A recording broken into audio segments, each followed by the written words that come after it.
ललितपुर में अखंड ब्राह्मण महासभा इकाई ललितपुर की नवनियुक्त कार्यकारिणी का मनोनयन कार्यक्रम एवं विप्र समागम का आयोजन जिला मुख्यालय पर तुवन मंदिर परिसर में हुआ। कार्यक्रम का शुभारंभ मुख्य अतिथि राम लखनदास महाराज महंत तुवन मंदिर, आदित्यानंद महाराज वृंदावन धाम, मंजुल पुरोहित संगठन प्रमुख सुनील पुरोहित, मंडल प्रभारी झांसी मंडल अध्यक्ष सुरेंद्र तिवारी ललितपुर व विशिष्ट अतिथि महंत योगी सत्यनाथ एवं लीलाधर दुबे जिला पंचायत सदस्य ने संयुक्त रूप से दीप प्रज्वलित कर किया। कार्यक्रम में सनातन के प्रचार व समाज के एकजुट होने एवं उनके उत्थान पर विशेष जोर दिया गया। समाज में फैली कुरीतियों को दूर कर एकजुट रहने का आह्वान किया गया। धर्म कर्म से भटके हुए नवयुवकों को ब्राह्मण महापंचायत के माध्यम से उन्हें सही रास्ता दिखाया जाए और गांव स्तर के आपसी मुद्दे हैं उन पर सुलह कराकर सभी सूत्र में पिरोने का कार्य महासभा करेगी। महासभा से जनपद के सभी क्षेत्रों में कार्य कर रही संस्थाओं को सम्मानित किया।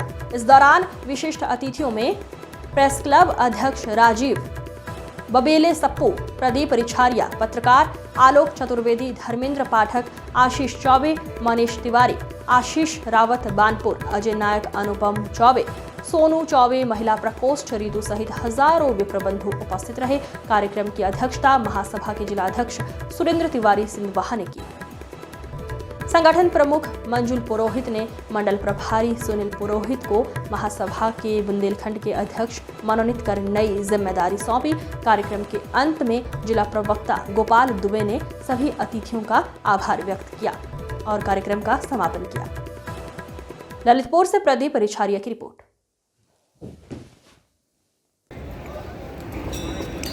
आज ये जो कार्यक्रम हुआ है इसका क्या उद्देश्य था?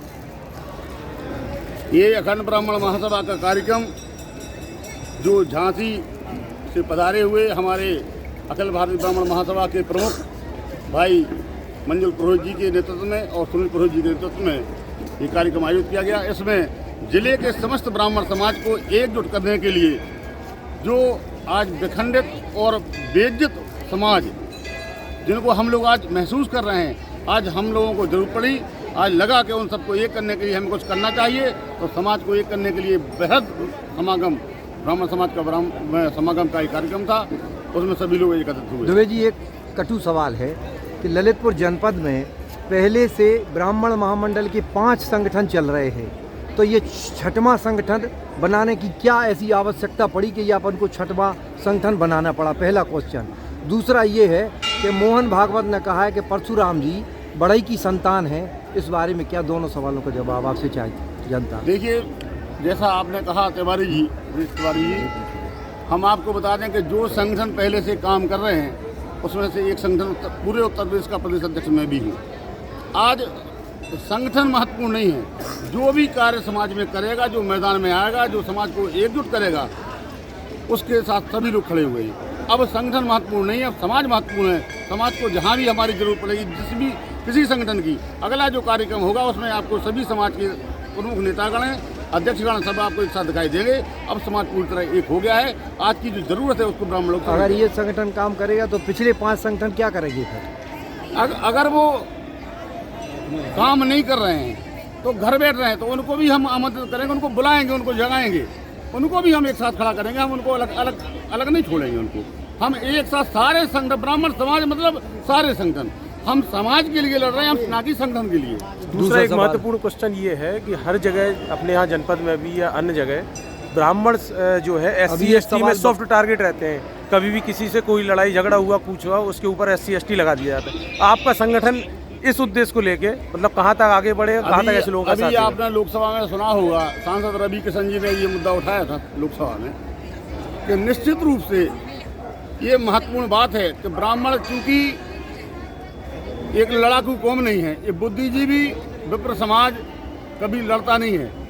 हमेशा आपने क्षेत्र में सुना होगा अन्य समाजों का के द्वारा दलितों का उत्पीड़न तो किया जाता है, लेकिन ब्राह्मण समाज का 1% भी मामले ऐसे नहीं आते हैं कि किसी दलित पर, किसी गरीब पर वो अत्याचार करे। लेकिन चूंकि एक सामान्य दृष्टि से एक सोचा जाए, देखा जाए कि ब्राह्मण शांत होते हुए भी अपनी जीविका का जीविकोपार्जन कर रहा है, तो उसको निश्चित रूप से जिस तरह से फंसाया जाता है वो शर्मनाक है, निंदनीय है।